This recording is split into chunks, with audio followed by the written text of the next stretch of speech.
মানে আমি জানি না উদাহরণটা কতখানি সঠিক হবে। ধরেন একটি মেয়ের উপরে যখন রেপ হয় এবং তার ফ্যামিলি কিসের ভিতর দিয়ে যায় সেইটা আসলে আমরা কেউ চিন্তা করি না। মাত্র প্রখর বাংলাদেশের টপ অফ কান্ট্রিতে পরিণত হয়েছে। ছাত্রদের গণ অভ্যুত্থানের মধ্য দিয়ে পদত্যাগ করে দেশ থেকে পালিয়ে যাওয়া প্রধানমন্ত্রী শেখ হাসিনার আয়নাঘরের গোপন কারাগারের রহস্য।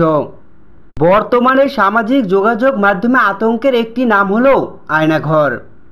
শেখ হাসিনার পতনের পরপরই সামনে এসেছে আয়নাঘরের বিষয়টি। জানা যায় সেখানে ক্ষমতাচ্যুত সরকারের বিরাট ভাজনদের আটকে রাখা হতো। বছরের পর বছর সেখানে আটকে রেখে নির্যাতন করা হতো। অন্ধকার কুঠুরিতে চালানো হতো অমানবিক নির্যাতন। এ থেকে রেহাই পায়নি ছোট পর্দার অভিনেত্রী কাজী নওশমা আহমেদ। 2018 সালে নিরাপদ সড়ক চাই আন্দোলনে তুমুল আন্দোলনের ঝড় তুলেছিল এই ছোট পর্দার নায়িকা। তিনি সরকার বিরোধী একটি পোস্ট করেন, আর এর জন্যই ক্ষমতাসীন আওয়ামী লীগ জননেত্রী প্রধানমন্ত্রী শেখ হাসিনা তাকে গ্রেপ্তার করেন।